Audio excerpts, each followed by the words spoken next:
Well, good afternoon. Good afternoon and welcome to another of our Managing Your Small Business Through the Pandemic webinar.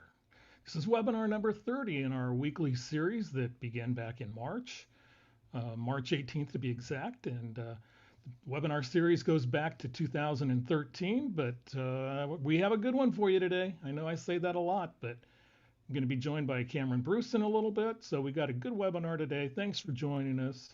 I'm Kelly Bearden. I'm the director of the CSU Bakersfield Small Business Development Center.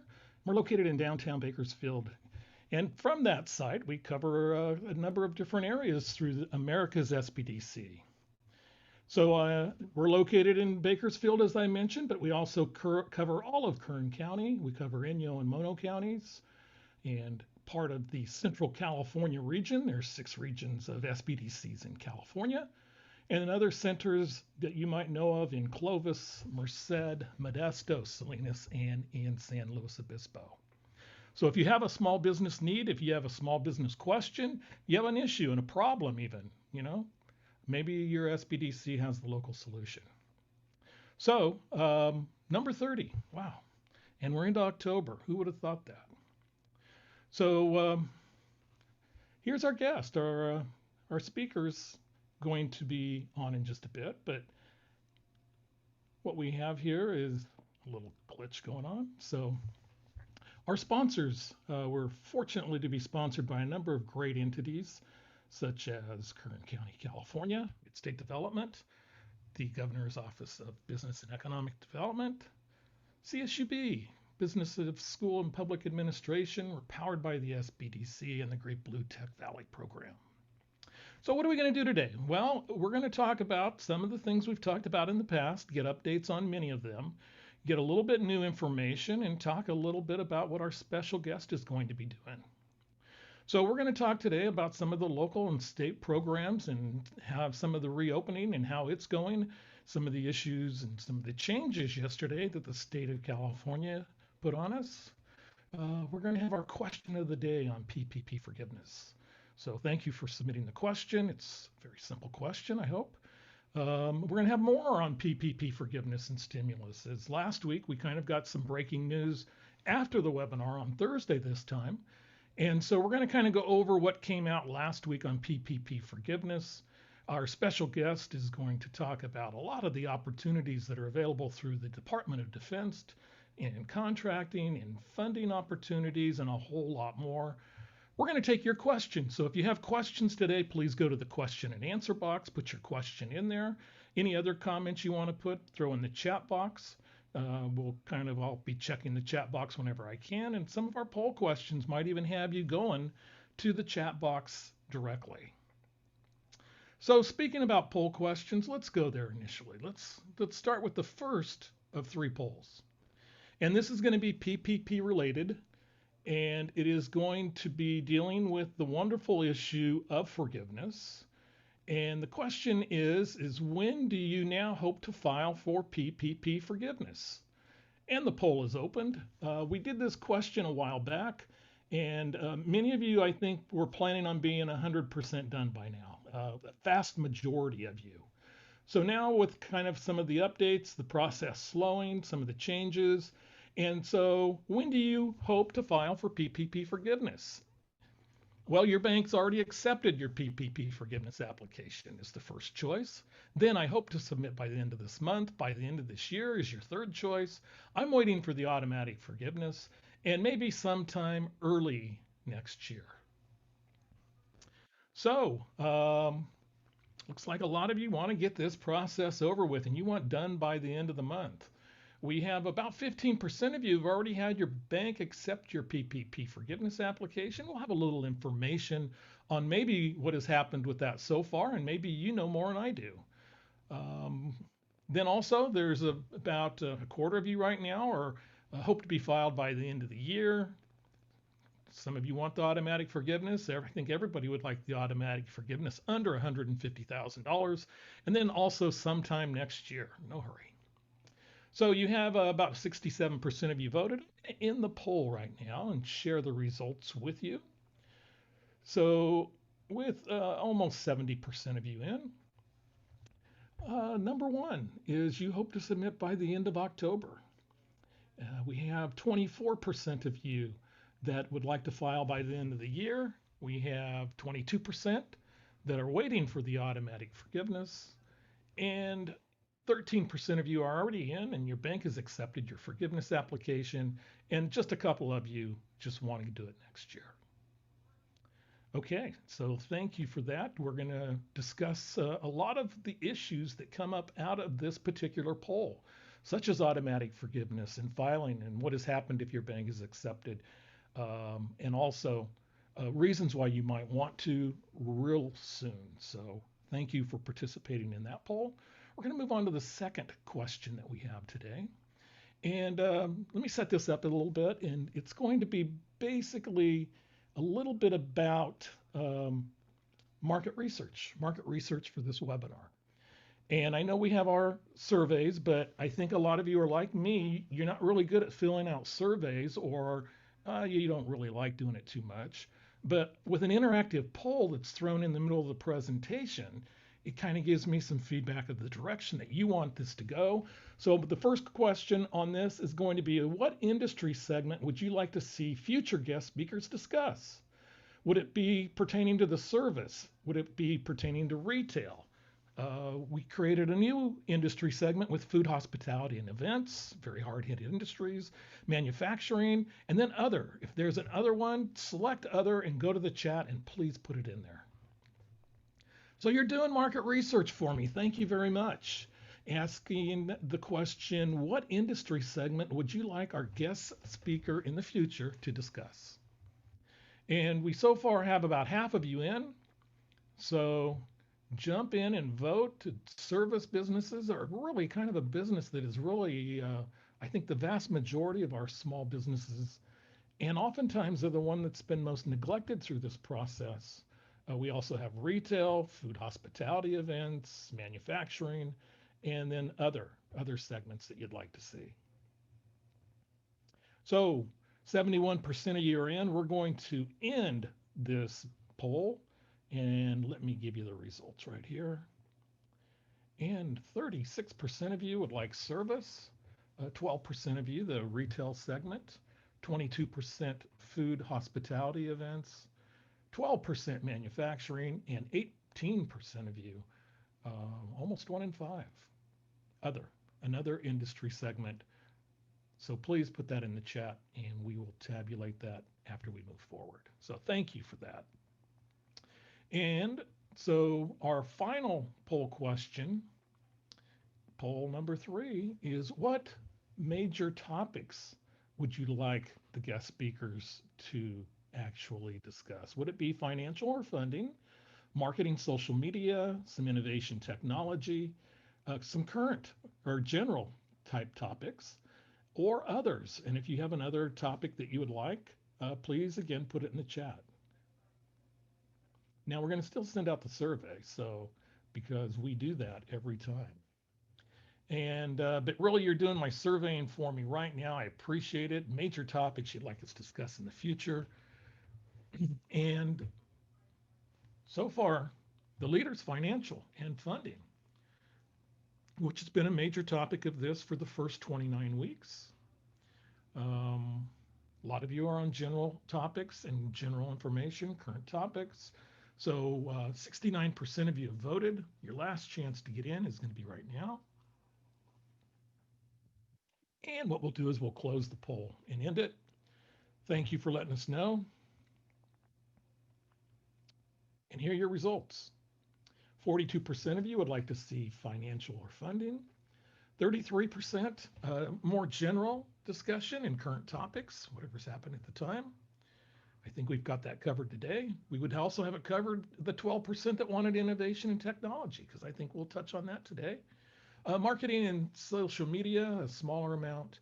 And then also just one others that wanted something a little different, put it in the chat. If you think it's something else, please go to the chat box and put it in. And thank you very much. And we're going to stop that share right there. So thank you. So now we get to move on. And let's start first of all do it a little backwards this time, and let's start with our PPP forgiveness update. As you noticed, it was part of the poll. There was a good poll question in there for that particular topic. So what's going on was last Thursday after we had met, the Senate Banking Committee met, and there was some testimony in that, and a lot of very valuable information came out. So some of that information included, SBA was going to start paying and approving the forgiveness loans under 2 million. The fact was, since the portal had opened in August, that they had received about 96,000 applications, which represented about 2% of the total, and none of them had been approved yet. So if you were one of the first ones to put it in August, I believe it was around August 10th or so, then the process hadn't really done too much in the next 6, 7 weeks. And I don't know the exact reasons. It could have been maybe they thought the mandatory or the blanket exemption was coming. Maybe they thought there would be more guidance, more information that they needed, or felt that there was going to be more congressional input. But for whatever reason, there was not a single application that was approved as of last Thursday. So what came out of the Senate Banking Committee hearing was the fact that they were going to start. And they were going to start either later last week or the beginning part of this week. So now it looks like those that have applied are now going to start receiving, and the banks are going to get paid for those particular loans that are forgiven. So that's significant for us for a lot of different reasons, and a lot of different reasons on the discussion that we'll get into. But one reason it's really significant is what also came out of that hearing was, even though it looks like it's going to be a while before we see a second PPP because of what did or did not happen in the stimulus. So remember, going back on the stimulus, we thought that maybe, or at least I did, that something was going to happen by the end of July when unemployment run out and a lot of things. So there was a lot of what we figured was positive energy. We'd had bipartisan agreement on all of the stimulus packages beforehand, even before they were actually, a vote was taken in either House or Senate. And this time, it was kind of not done that way. They didn't have an agreement. And so as of now, it looks like we're not going to have anything until November.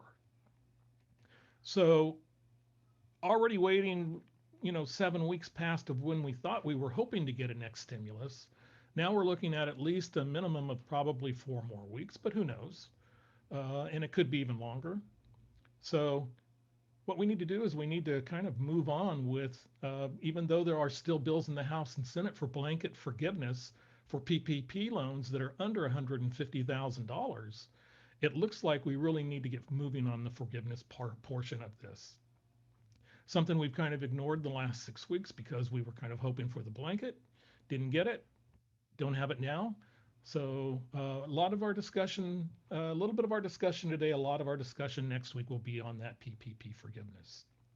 The other thing that did come out that is, if you want a second PPP, if you get that second PPP, and it looks like, again, it's going to be in a particular industry, such as one that's been really damaged, like hospitality, restaurants that feature dine-in, so forth, where you've had a huge reduction in your gross revenues, that if you do qualify and get that second PPP, forgiveness is mandatory of your first PPP. So it's not 100% of that has to be done, but forgiveness has to be granted before a second PPP will be administered. So that's important to note, especially for those that are looking to do a second PPP. And I believe we've been quoting a lot the NFIB survey from late August, and there was over 40% of those that received a PPP that were looking potentially at a second round of that funding. So that's important to note on the forgiveness aspects. So we're going to start with our first steps this week, and we'll add on to this next week and really kind of get into this a lot more. But take this as a homework assignment for the 13% that have not applied through your lender for forgiveness at this point. And that is to just recall what we've been saying pretty much all along, that forgiveness is going to start at your lender. With over 5,000 lenders in this program nationwide, they vary dramatically from lender to lender on what their process and what they're going to require. Who's going to do the work? Is it going to be done by the individual bank? Is it going to be a third party source? It's almost given that most of them, almost all, are going to be a digital type of format. So understanding what is going to be required from your bank is really important. And to understand when and if they're going to start accepting PPP forgiveness in the near future. So some are open now, some aren't. And so uh, really start with the checklist from your bank. And we have one we might go over real quickly if we have time, as I glance at the clock on the wall. Uh, the next step is to double check your covered period or your alternative covered period if you select that. So what I really think is going to be really important, because you remember when we discussed PPP, there is basically one shot. Early on, we were hoping that we would be able to submit. If there's a problem, come back, fix it, send it again. It looks like it's a one-shot deal. Now, there is a appeal process that came out in April, or excuse me, August. In August, I believe August the 11th, that we discussed on our August 12th webinar. But really, what you really want to do is you want to double check certain things, such as the period that you're going to select, be it your 8 or 24-week covered period, or the alternative covered period that you can use for the payroll expenses only. Not rent, not utilities, but the alternative covered period is for payroll only. So then again, also verify the bank process that they plan on using. And the bank process, as we mentioned, could be several different sources. It can be different kinds. You can be working with your loan officer, or you can be working with somebody you had never met before in a call center in, who knows, Tennessee. So make sure also that all of your information is correct. Verify it twice, 3 times, your loan numbers, your account numbers, your dates, your contact information, and all that is correct. It is really telling. In one of the articles that I read, uh, there was a conference that I was able to go pick up a snippet on, and it was the Consumer Bankers Conference. And their initial impact was, from a banker's perspective, that dealing with one client was taking 2 weeks, 2 weeks of time to get it through, and there were between 4 and 6 touches between the borrower and the lender. So that is potentially you submit your payroll information, you submit your utility information, and there's questions from the bank end. They come back to you, on average 4 to 6 on these early applications. That is going to really bog this process down and make it difficult for your lenders to do something timely, but also for you to get your coverage. So just really, really to get that forgiveness, really kind of get that going and work on that initially. So that brings us to our question of the week. Should I file for forgiveness now, or should I wait? And this is a difficult question because it's depends on your situation. It's not a one shoe fits all kind of remedy. It's not a solution. For the solution I have, maybe is not the solution for our guest speaker, Cameron Bruce. So what you got to do is you got to really kind of look at your situation and see if you're ready to file now. We're seeing with a lot of lenders that even though the SBA does allow a 24-week covered period, there is a 24-week covered period. And if you use your funds before the 24 weeks, the SBA will allow it. Some lenders are not. Some lenders are saying you have to wait to the end of that 24-week period. So, for example, the example that I have in that we will not be going over today, but likely next week, in the workbook that we've used, the covered period began on April the 20th. And for 24 weeks, it extended until just recently until October 4th. So if my lender said I had to wait till the end of my covered period, well, it ended a few days ago. So I would be able to do that. Now, your covered period and your 24-week period is going to depend on when those funds were deposited in your bank. And that's important as well, is to be sure you have your dates correct when you go into this process. So should I file now or should I file later? It's a great question, but it's so individually based, it's going to depend on a variety of factors. It's going to depend on if you're ready to file, if you've spent the funds.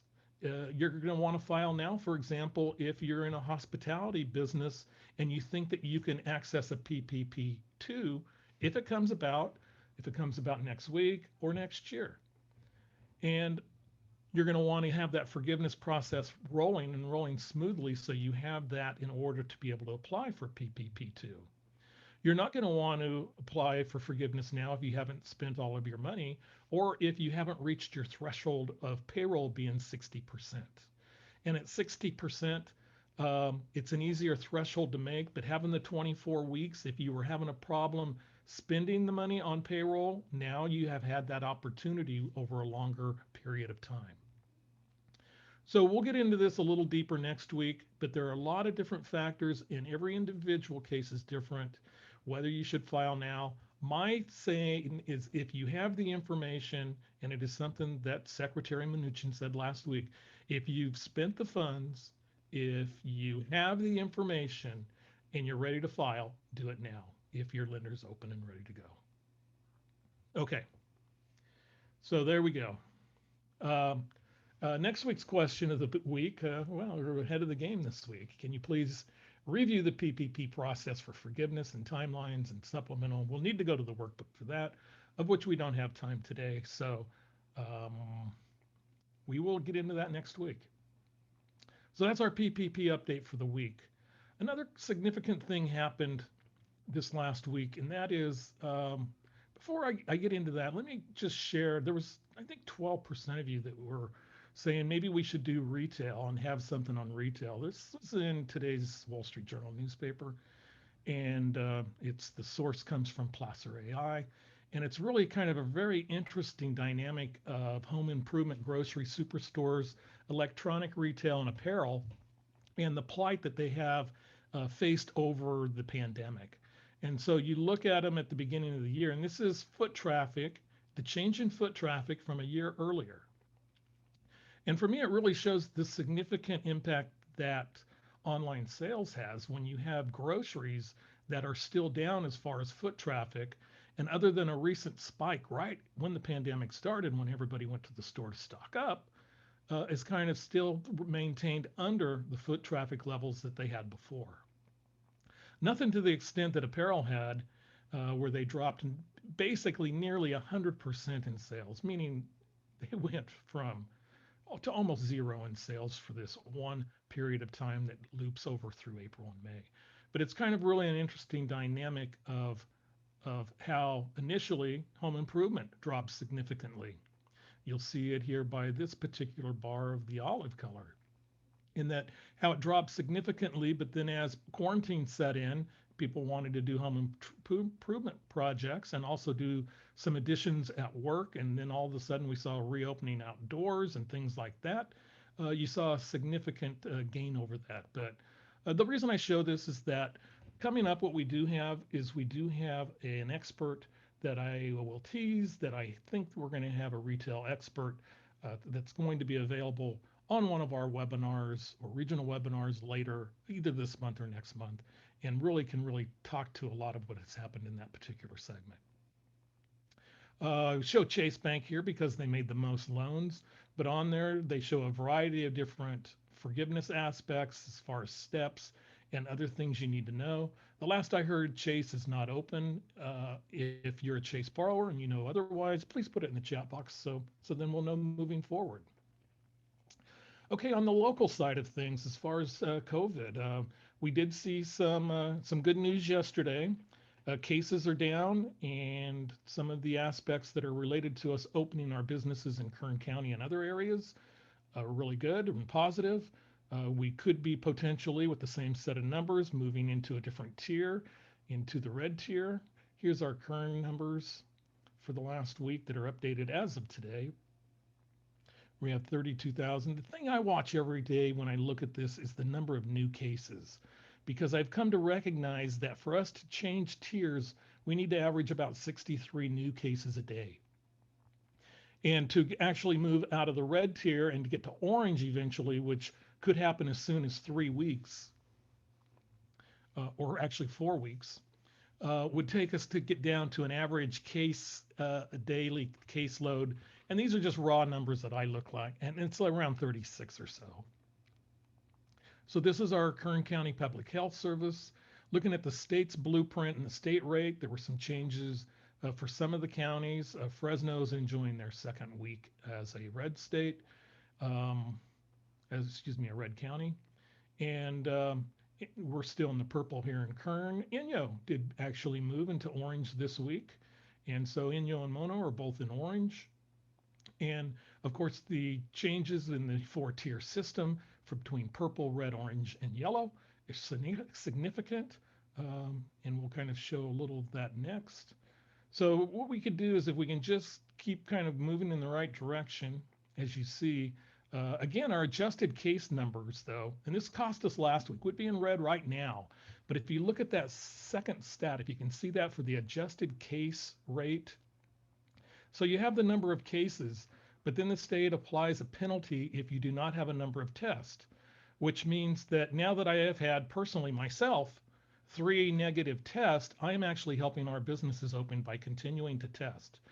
Now, I've had either remote symptoms or enough reason to do so, but it's just this is requiring, or it's wanting us to actually test when you're not even thinking you have the virus.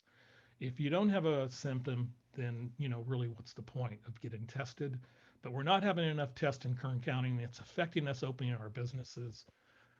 So much so that there's a local contest that's put on through Mechanics Arena, Mechanics Convention Center in downtown Bakersfield, with corporate support from STRIA. And they're doing a little contest where those that are tested, if you get tested, you go into a pool and you will be eligible to win and every event held at the convention center in 2021. And I remember the first event that I think happened this year was back on January 5th or 6th, and it was a really nice Willie Nelson concert. So nice prize, but it goes to show you the creativity and innovation that we're trying to use to get our businesses open here in Kern County. And of course, the different modifications in the tiers, you'll see that is purple. There's so much limitation, at least with fall and winter coming. At least we're able to start by moving to a red tier to get 25% of our businesses, our restaurants open that do in-house restaurants. Orange, we can move to 50%, but and there's shopping centers, so retail is improved, etc. So those are the reasons why we are behind this and continue to try to do that. They introduced yesterday this equity focus, and just real quickly, because it wasn't complicated enough, we now have an equity focus on census tracts of healthy and unhealthy residents in particular counties, and the equity focus worked positively in Humboldt County as they moved up a tier because of it, but it can affect a county either way, and it can change your movement. Because remember these tiers, you can move down from purple to a less restrictive red tier, but you can move in the other direction as well. So the equity focus, it basically works that way, but it's another thing that is something I need to learn more about. Kern Recovers program, the PPE program is still going. There's talk about money from the city of Bakersfield that's going to be in the Kern Recover Small Business Forgivable Loan Program for city of Bakersfield only. And the Bakersfield Cares program is a little information on that. Back to the County of Kern Recovers, the grants for nonprofits was extended till October 15th. So if you're a nonprofit in Kern County and have not applied for the grant program through Kern Recovers, you really need to do that almost ASAP, as you only have essentially a week to get that in. So that's really timely right now. With B-Cares, we have business assistance grants, and they have $3 million in funds through the Kern Recovers. And we have nonprofit groups as well. some of our Eastern Sierra aspects. We had to revive Mono. That funding program is over now. I believe it ended on the application date was September 18th, but the PPE program, in working with the Bishop Chamber of Commerce and likely the Lone Pine Chamber of Commerce in Inyo County, still works. Got a great email and update from Jeff Simpson. Jeff's the economic development person in Mono County. And there's a new program in Mono called Mono Cure. Mono Cure, not Mono Cure. Important safety note. Mono County, not Mono County. Learned that several years ago. So in Mono, we have Mono Cure. The main thing there is they have $200,000, and these are for businesses in Mono County that are not within the township of Mammoth Lakes.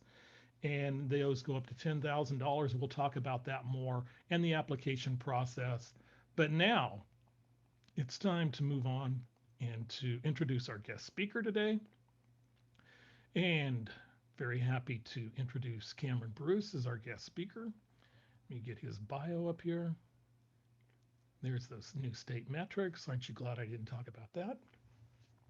So our special guest today is Cameron Bruce, and Cameron is shown here both live, the picture behind him, but he's also shown in this nice graphic of at the Kern Capital Summit at the Doré Theater on the campus of CSUB with BPA, the School of Business and Public Administration Dean, Dr. Angulpa Gunasekaran, and that's the first time I've hacked his name in forever.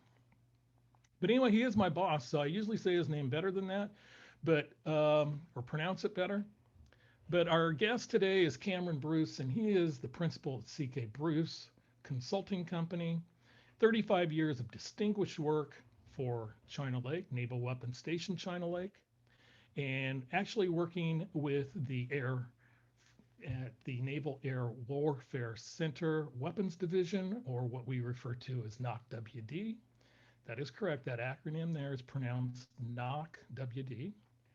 As the head of business development, he performed a lot of activities, including maintaining a future-oriented, stable business base for the weapons division, responsible for developing top-level future-oriented business strategies, and a number of things. Cameron is a registered professional engineer, and he actually has 2 master's degrees, which I found out does not qualify him to be called Dr. Bruce. An MBA and also a master's in science from California State University, Bakersfield, many community endeavors in the Ridgecrest community, including a stint on the Ridgecrest Regional Board, ran by Jim Suver, Chico State Wildcats, 1983. Cameron, it's great to have you here. I'm going to stop sharing my screen and let you take it over, but hey, having a friend of the SBDC on here is always a good thing to have. So thank you for joining us today. Cameron, take it away. So do you see my screen there, Kelly? Am I good to go? You are good. And it's good to see that the internet still fails in some areas of this world. So yeah, I apologize that. I will let you know that in Kern County, if you live in Tehachapi or Bear Valley Springs, you have gigabit internet. And if you live in the city, you probably have 25 megabits internet. So as Kelly said, Cameron Bruce, I did a lot of experience with the Navy, particularly at China Lake, Point Mugu, and a little bit of time in the Pentagon. So in the time that we have, I'm not going to, basically I'm just going to try to whet your appetite to try to ask more questions at the SBDC and how we can help you. I think there may be some opportunities if you're if you sell things like office supplies or equipment, or if you're some of the services, depending upon the type of services you are, because the Navy runs a city at China Lake, and then also if you're an engineer, which is my background before I got sucked into doing management. So kind of what I want to do is kind of give you a little bit of an overhead or an overview, kind of provide a little background of what we mean. The Navy at China Lake, the U.S. Department of Defense is a very large organization. The Navy is probably 100 billion or more. And what does that mean to you if you're in Kern County or in the SBDC region? So we want to go down to a smaller group where it's actually actionable for you to kind of look into it. I'll talk about kind of what the day-to-day business, the money that flows through China Lake. We'll talk about this, and as for, and again, they have a city that they run, they have a budget, and then they have a business, which is flying airplanes, which may apply to Edwards Air Force Base as well. We'll talk a little bit about the we'll talk a lot about the earthquake, because there's a lot of money flowing now. So if you're in construction, and then also the Small Business Innovative Research, that if you're a scientist or an engineer and you're doing a product, there's a lot of money available for those kinds of things, and from the Department of Energy, Department of Defense, even the Department of Agriculture. So again, I'm not going to make you experts, but hopefully something will be sparked, and then you can follow up with Kelly and we can see if there's a way to help. So bottom line up front, a good Navy term is, the Navy wants to deal with small businesses. They are required by law to deal with small businesses. And there's a small business advocate at China Lake, Derek Hugh, who reviews every contract that goes out of that shop to see, can a small business do this work? And if a small business can do this work, it's put in as an set aside. So for you, if you sell stuff, you may not get a multi-million-dollar contract, but contracts, if it's the product that you're selling is under 150,000, there's a way to go through simplified acquisition, so you can just every day. And if the larger contracts get reviewed for a small business. Now, if there's determined that a small business cannot satisfy a contract, then it can go to a big business. But the contracts that go to big businesses, those big contractors are required by their contract to subcontract to small businesses. So even if you can't swallow the whole elephant, you might be able to get a leg or a trunk or something out of it. So and all those major businesses have small business advocates within their organization, because they're trying to meet their numbers. And I'll let you know, oftentimes I've sat with Derek when I was on that side of the fence, and I can't speak for Derek, legally, but my experience was sometimes the primes worked very hard trying to get their subs to perform so they didn't get dinged on their performance. So that's all really important. And then my bottom bullet is, business everywhere to me is a relationship business. So if you want to do business at China Lake, if you want to get some of that $1.6 billion that flows through China Lake every year, or the $5 billion in construction, even if it's 50,000, 10,000, 5,000, I don't know. You need to go there. Your likelihood of success will increase the more you see the people, more you meet the people. And it's not that it's human nature. They get rated on how successful they are. So if you want to be successful with the government, you need to make sure that you deliver what the people in the government ask you to, so you can make them successful. And if you make those other people successful, they will come back to you again and again. And you as a taxpayer win, because you're providing the best value service. May not be the cheapest, but the best value service, which is good. So who I am, this is an obligatory picture in front of a flag. I've served, as an electronics engineer for a number of years, supervisory engineer, blah, blah, blah. Also did some major acquisition work, $100 million program. I'll let you know. I worked on that program. I told them it was going to cost them more than $100 million.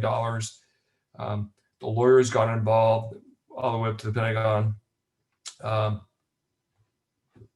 analysis was sustained, and it turned into be a much larger program than $100 million. So I did cost realism in the Pentagon, and I was certified as an acquisition corps member, which means I was supposed to help out with some of the major acquisitions.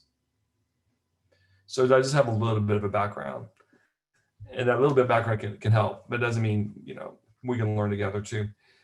So the key thing about working the Navy at China Lake, and there's the Navy itself and the Air Force and the Army and the Department of Defense and a number of other government agencies, they're really a collection of businesses. So it's not a monolith, as we used to talk about in the 60s for other political structures.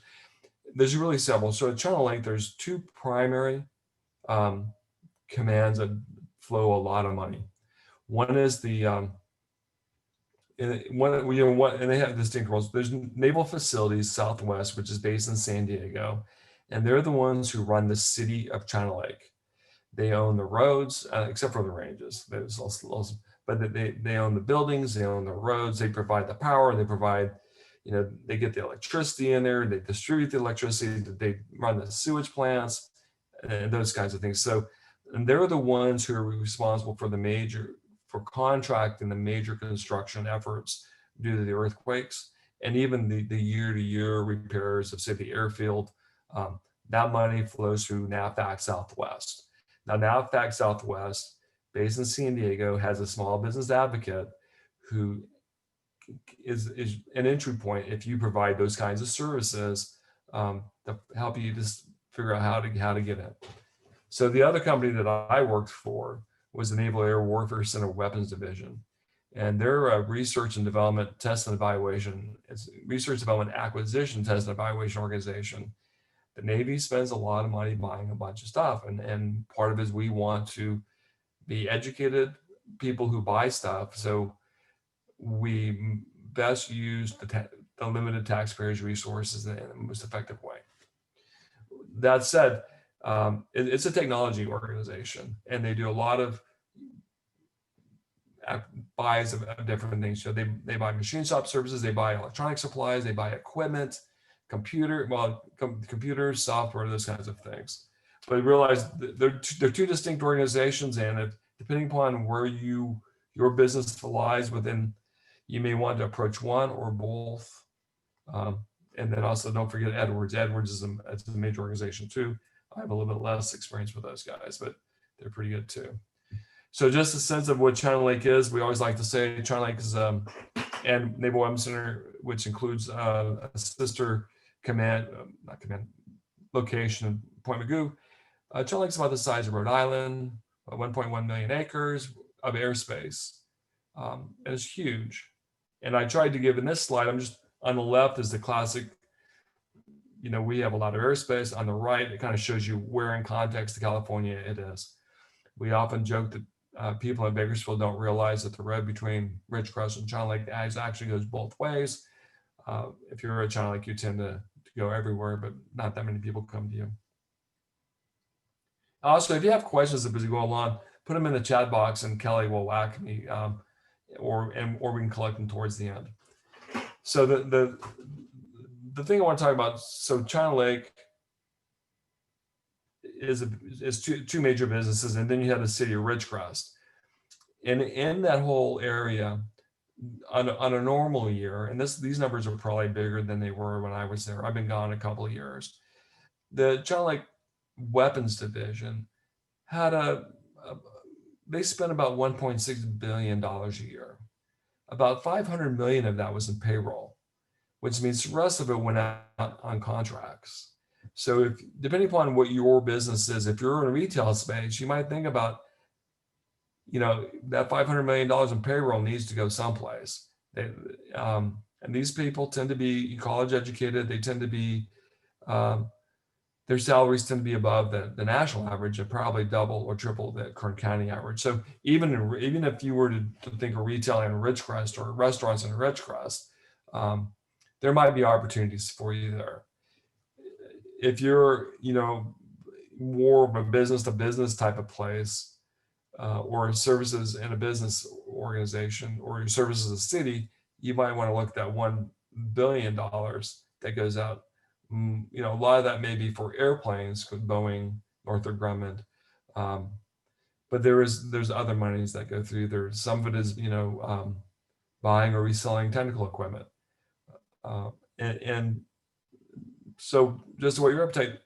You don't have to expect to get $1 billion contract, but if you go from 1,000 to 1 million, if that's where your sweet spot is, or $1 billion, you might want to at least look to see what they have. Every year they come out with a long-range forecast. It should be all the Navy facilities and really all the DoD. They come out with a long-range forecast to let people know these are the contracts we think are coming up.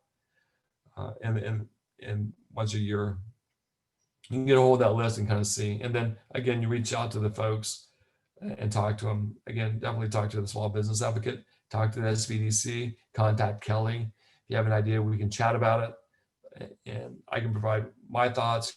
Kelly can provide, his distinguished thoughts, and have a discussion. But the SBDC is really here to help you with that, and that's what this is really for. So the other second place their needs are, every year the government has a requirement that 3% of all R&D contracts, no, 3% of the monies on R&D contracts need to be set aside for small business innovative research. And this is either a grant or a contract to a small company to solve or research ideas the government has. Depending upon the agency, Department of Energy, Department of Transportation, Department of Agriculture, or Department of Defense, and in the Department of Defense, the Navy, Army, Air Force do those things differently. They identify things that they're of interest, and they like to see what private industry can do. And part of the goal is to give you some money for you to develop something that you can either sell back to the government or commercially. So it's a great way to get funding to further develop your ideas and also allow you to get that minimum viable product. But again, it's got to be novel and new. And then the last we want to chat about is a lot, because there were some things called earthquakes that hit Shell Lake, which I'm sure you guys are aware of. It did a lot of damage. I could pull the sources, $2+ billion in buildings, roads, and airfields, and $3 billion of stuff that got shook up that was in those buildings, roads, and airfields. So hopefully what you'll see is, if you're into the kind of business that you think is suitable to selling to the government or to cities or to people who work for, you might see opportunities here. And that's what I'm trying to do. So real quick, I actually sat in an SBIR briefing this week from the Department of Energy. I stole this slide, which basically said in FY18, $3.6 billion was available. And it shows there's a lot of folks besides DOD, but DOD is about half of it, to do the research stuff. And Kelly would definitely love to get some more SBIR money in Kern County, as would I. The DOE, Department of Energy, they said 20% of their SBIR money comes to California, but to my knowledge, not to Kern County. So, and real quick, who qualifies as a small business in regards to SBIRs? You can read this better than I can. But when it comes to DOD, the key thing is someone's got to be a U.S. citizen. In fact, the DOE says 100% of the people have to be U.S. citizens. They don't fund international companies. And the reason for that is this is the government trying to help U.S. citizens, U.S. companies develop technology to be more competitive in the future. I think the key thing on the previous slide was small businesses. They said 500 or less employees. When some people think 10 or less is a small business, but it can be a little bit larger. So another real quick thing is, so the way the process works and the way the opportunities go, there's actually 3 phases. But before this, the government will come out with a month before they provide the list of topics. They'll tell you these are the topics we're thinking about, so you can ask questions. This is Department of Defense. Then they'll come out with a list of topics. You have a month to apply, write your proposal, and then they go through a process of selection. Now, the beautiful thing about this SBIR is Small Business Innovative Research is phase 1 up to $150,000. They give you money to help further develop your idea on paper. So it's not like you had to come in with a working prototype. Whatever it's just you need to show them that you've thought about how you can get to where you're going. So they're really paying you $150,000 to develop a proposal. The second phase, up to $1 million, 24 months, DoD wants a product. This is where you develop your prototypes and you demonstrate them. And then once you pass that, the real goal is to get you to commercialize, something to the government or commercialize private industry. And there's, I get excited every time they come up with topics. Usually I find 1 or 2 that suits for what I'm interested in. And these come out 2 to 3 times a year within DoD, Department of Energy, once a year. So just those kinds of ideas. and also the principal investigator. The beautiful thing about this is, since I don't have a PhD, as my good friend Kelly pointed out, you don't have to have a PhD, but they want to know that you have some ability to achieve what you're saying. And if you're interested, so that's the key thing. How do you show the government that you're going to be a success? Because if you're a success, they're a success. It's just normal business stuff. This will take, we kind of went over this. Basically, ahead of time, you propose, they evaluate, and then you get an award. And it's a multi-year phase. So let's get on to the thing about the one-time special deal. In case you didn't know, there was lots of earthquakes at China Lake, 2 major ones, a 6.4 and a 7.1. Shook up the community pretty bad. It was phenomenal in a lot of different geological reasons, but we don't need to go into that. But the key thing is there was a lot of damage. A lot of the earthquakes happened on the Navy base and around the Navy base. There were some major facilities. Thankfully the community was spared, but the facilities that were built since the 40s took on a lot of damage. And the opportunity is with Kevin McCarthy in the House and the California senators, there's been a lot of push to fix these things, because it's hard to find 1 million acres anywhere in the world where you can do the stuff that they do. But what that means to you is if you have any type of service or sales that can meet their needs, they're going to need some help. And they've already awarded some contracts. We'll get into this. And this money is being ran out of San Diego. Again, 5.2 billion is what I found, 2.2 billion buildings. The rest is equipment, machine shop equipment, office furniture, computer, communications equipment. So I'm not sure what your business is, but those are the things to think about. And also, if you think about it, when they start doing the $2.2 billion worth of construction, there's going to be a lot of people going into Ridgecrest, and they're not going to have the retail facilities to support them, or the restaurant facilities to support them. And God knows with COVID, how that will work.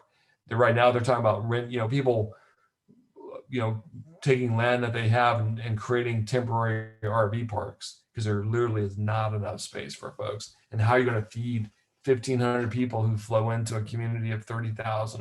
It doesn't sound like much, but there's a lot of opportunity to meet those needs too.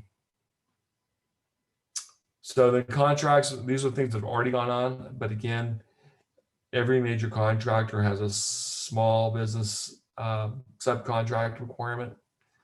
It looks like they've listed about not even $1 billion yet. But again, you can go into find every contract let, you can find out who received the contract. You can talk to the small business advocate for the Navy, and they can connect you with the small business advocate for those companies. And I've experienced, I've gone to, there's the Small Business Administration sponsors regional get-togethers for all those folks. I've gone with Derek Hugh down to LA or other places and met a lot of the small business advocates for the major primes. And they definitely want to meet those requirements because they're judged on it. So, but there's at least $1 billion more, and these are being awarded this year, so, and next year, and the money's gonna be flowing. So it'll be really interesting to see what happens at China Lake. And again, I just want to say there's a lot of information you can get on websites, and if you reach out to Kelly, I can send these links to you. He'll have these slides too. But again, it's really being proactive in contacting those small business advocates to learn about the opportunities. Also, all of the government websites, they want you to be successful, so they have educational components where they can walk you through it as well.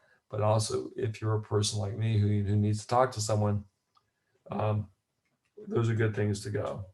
And Kelly, I think that's I think I've caused enough pain. I just need to stop sharing now and turn it back over to you. Well, thank you, Dr. Bruce. And oh, I'm not supposed to call you that.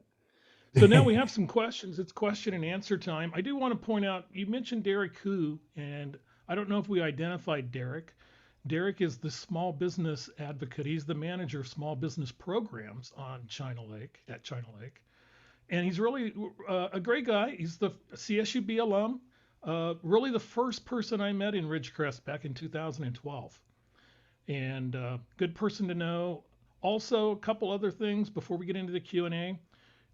Cameron is an SBDC consultant. We have him under contract at this time, and he is available to meet with you one-on-one if you're an SBDC client or go through the process to become one. So he's available for one-on-ones via Zoom, and his Zoom will work better than I think. So Yeah, we'll have to talk about it afterwards. we do have a number of questions here. I'm a small contractor. What's my first step for getting some of this money? So I guess what type of small contractor? But I think the first step, I'd reach out to Derek. If you're a construction guy, and that's what you mean by contractor, I'd reach out to this. You can reach out to Derek, and he'll connect you with the San Diego folks. And probably what you'll need to do is look at the primes and see, what they need and what you can provide, because they've got a commitment to get as local as they can for their needs. And if you don't have your state or federal certifications, we have an excellent consultant of the SBDC, Erica Baltazar, who can help you get those. Awesome.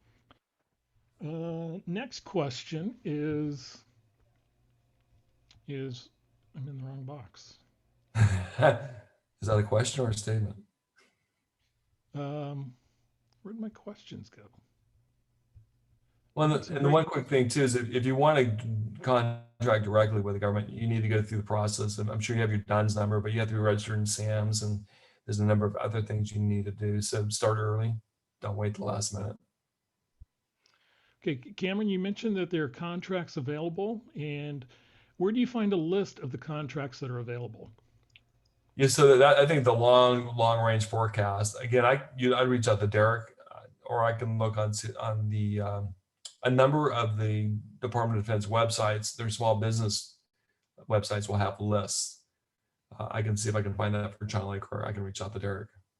Yeah, typically the SBDC is in Ridgecrest this time of year, like around the 7th, 5th, or 4th of November.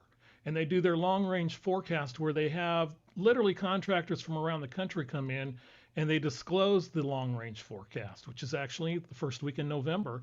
Do you know if they're doing that this year because of COVID, or is it going to be done electronically, or have you heard anything on that, Cameron? I haven't, and that's a very good question. So my apologies for not having that answer. Okay. As it's called Industry Day, and what are they going to do for Industry Day this year? That's curious. They can't have it in person, so it's going to have to be some type. It's got to be some type of electronic. Yeah. If you're interested in that, we can get you that information once it becomes available or once we learn of it. What's the best way to contact Derek at China Lake? I'll do you have a cell phone? Yeah, I'm sure he does. But he should be listed on a website. I can give that. I'll look that up. I'm sure it's Derek Hu at Navy.mil. But I can confirm that and provide that. Kellen, you can send it out to folks. With a period between Derek, which is spelled DERRICK. Yeah, .hu. And that's his work email. That's the most appropriate. Okay, an SBIR question. Does the Navy do SBIRs, and is there anything going on there? Holy crap, there's a Navy do SBIRs. Yeah, so the Navy is, we have boats, ships. Well, okay, we have submarine ships, things that fly in space. So naval aviation alone, when I was there, had $100 million that they were trying to put out for SBIRs. And I'll let you know, China Lake was underperforming, and the people in PACs who were trying to encourage every way they could to get the people at China Lake to put forth more ideas. Yeah, so there's these, like I said, just the naval aviation alone, $100 million. And then if you're into boats, probably just as much there too. So the Navy's doing a lot of stuff in civers and all kinds of technologies. Okay, next question is, can you share us contact information for NAVFAC Southwest Small Business business advocate in SBIR. Would that be out of San Diego? Yeah, it definitely is out of San Diego. And if you search NAVFAC Southwest small business, it pops up, and I can provide those links to you, Kelly, because it's the last page of my slide. Okay. So we will do a blast this week, and we will have that information out there. In fact, I can give you the phone numbers for all of the folks because it's on my slide. Couple quick PPP questions. We're about out of funds, and we know our FTE numbers will not be met until December. Do we wait? Well, I think the big process is, do you qualify for one of the safe harbors? If your business has been shut down, if it's been affected by the closures, then you can go that particular route. So again, it comes down to a case by case basis, and we will definitely get into that next week, some more of that next week. But that looks like it for questions. So see if there's any more that snuck in the chat. I was told my bank that my PPP loan under 100,000 will be automatically forgiven. Well, it's very nice of the bank to do that. It won't be done by the federal government at this point, or the SBA, Department of Treasury. But if your bank did that, I think there was a lot of hope at one time that we would have already been past that and gone that direction. So that's our final question. So again, thank you, Cameron, for joining us, and thank you for making yourself available to, people on a one-on-one basis for consulting if they have any questions, want to get into this more later on. And it's great having you and learning more about the process out at China Lake. There's so much opportunity out there. It's almost mind-boggling that there is so much opportunity, and there's so many different options on where more of our Kern County businesses can take part in this. I definitely agree with you. Thank you very much. So Cameron, thanks again. And for Cameron Bruce, I'm Kelly Bearden. We'll be back next week with webinar number 31.